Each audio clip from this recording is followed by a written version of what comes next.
Happy Friday, everyone, and welcome to Let's Talk. I'm BJ, your host, and today we're going to continue our discussion on my travels. Like I said, this will probably take several episodes as I won't necessarily move chronologically through my travels, but as I find different topics that I'd like to discuss and that I think you may be interested in, I'll continue to bring those to you. So it's Friday evening. I'm wearing a Supreme hat today, and I'm wearing a Keith Haring t-shirt, which I love. And so that's my gear for this Friday evening. So let's talk about around 2014. I took a trip down to Atlanta with a friend of mine, and we were hanging out. He was there to visit some friends. I was there to catch up with some friends and family. Had a great time, and we went out to this club one night. And by this time in my life, I wasn't much of a club person like I was in my late teens, 20s, and 30s. So I did go, but I found a seat at the bar. My buddy was out on the dance floor doing his thing like he always does. And I was sitting at the bar having a drink. And this guy pulls up a chair next to me, a bar stool, and just starts pouring his heart out.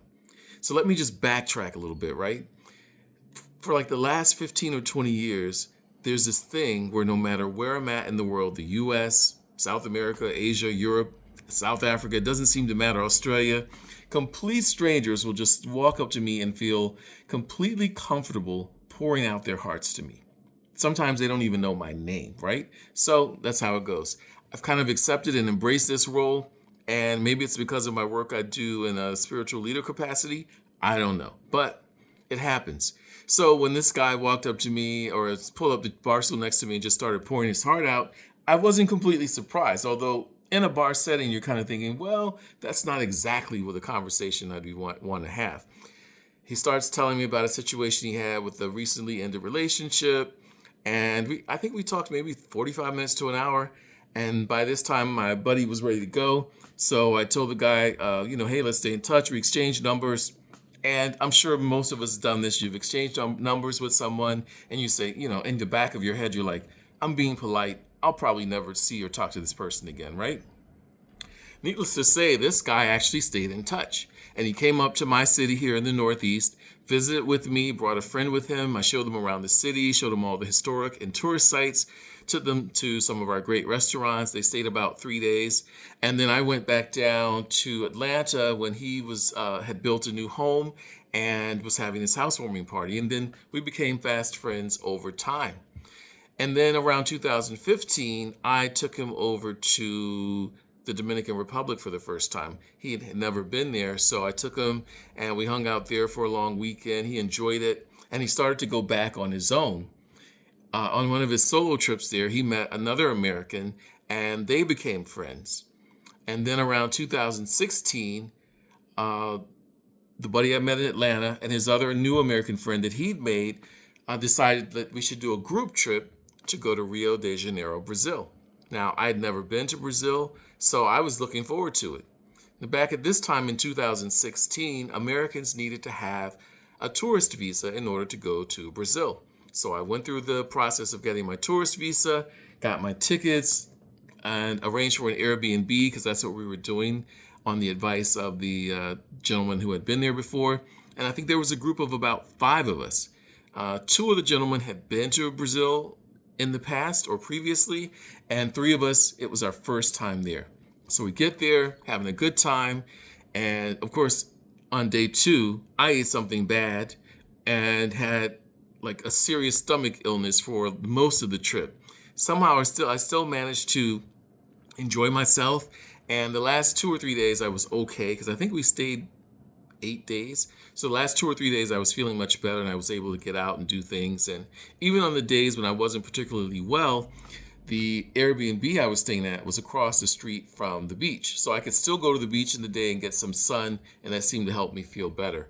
And I fell in love head over heels with Rio de Janeiro. The beach, the people, the food, the atmosphere, it was just amazing.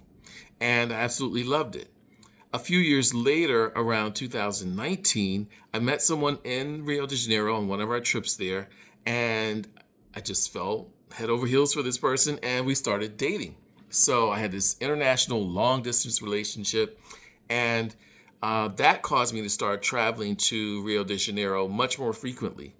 So I was going there several times a year.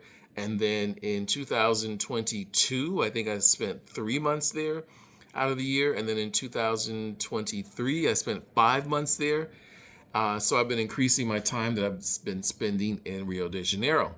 And I'm planning to move to Rio next year, sometime in the fall of 2025. So yeah, let's keep my fingers crossed that everything works out with that. I have also been to other cities in Rio de Janeiro, like Petropolis and Salvador de Bahia, which I talked about in previous episodes. And it's a beautiful country overall, and the people are warm and friendly. And I've begun to learn the language. I've been studying now for about a year and a half. My Brazilian Portuguese is improving. It's not perfect. Learning a new language at the middle stage of your life is not as easy as it would be if you're in your teens, 20s, or 30s, but I'm doing okay. So I'm proud of myself for sticking with it. I have language lessons with my Brazilian professor twice a week, typically, for an hour each lesson. And then throughout the week, I use Duolingo and I watch some Brazilian television and news shows to help polish up and hone my skills. Now, when it comes to the rest of South America, I've also been to Lima, Peru. Back around 2017, I went to Lima, Peru on business, and I was there only for 3 days. But in those 3 days, I had a fantastic time. I had to work several hours during the day, but then we were done early afternoon, so I had the early afternoons and evenings free. And then the client that I was there working with, they took us to 3 different restaurants while we were there. Every evening, they'd have a motor coach bus pull up, and all of us that were there for this conference, they would take us to a different restaurant in a different part of the city. Fantastic. Got to try local Lima Peruvian cuisine, and I really, really enjoyed that. I did some shopping while I was there. They had some very unique items and some of the most fascinating silver that I've ever seen. Silverwork sculptures and jewelry, but mostly the sculptures in silver were fantastic. And I think I was told that this silver technique that they use dates back thousands of years to the ancient Peruvians. So that was very fascinating to learn too. Another thing is some of the best chocolate I've ever had, I had in Peru. I was at the hotel restaurant having breakfast and I ordered hot chocolate because it was spring and it was a little bit chilly there, but not in the way that it would be in the US. And I ordered some hot chocolate to take the chill off of me because I was sitting outdoors dining al fresco. And when the server brought the chocolate, I took a sip and I called him back over and I said, "This is the best hot chocolate I've ever had." And he says to me, "It should be. We've been making this for thousands of years." And initially when it was made, it was only made for royalty because it was considered expensive and a premium product. I was like, wow, I learned something new every single day. So yeah, I enjoyed my time in Lima. I made a friend there, a local friend there, and we're still friends. We talk on WhatsApp. I keep saying I'm going to get back down there. I haven't exactly made it, but it's on the list. I'll get back to Lima, Peru someday.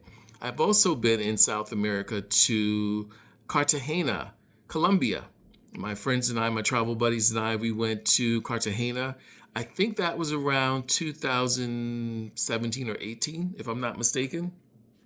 We spent about 4 days in Cartagena, Colombia. We had stayed in a nice hotel. Everyone had their own room, and the beach was near us. And then you would take a short taxi ride over to the old city, the old walled city, and we would walk around, eat, shop, etc. There was a woman there. One night we were walking around, and we had been recommended to this steakhouse. And we got there, and they were closing. The owner came, and there were 5 of us, and she said, "You guys came all the way. You're from the U.S. I'll stay open for you." She had sent her staff home. So this lady, by herself, cooked a meal for the 5 of us and had it done in like 30 minutes. She served us wine, she served us appetizers, and then she cooked the main courses and served us, and it was fantastic. At some point, I'm going to learn how to incorporate pictures into these videos. If there's anyone out there that wants to give me a tutorial, please let me know. I've looked online, and I think there's some videos on YouTube that might help me. And then I'm going to try that. I want to be able to add videos in so that as I'm talking about some of these places I've been to, you can get some visuals, right? Especially for those of you who haven't been to these places. So that's pretty much it for today's trip in South America. I've been, like I said, to Brazil.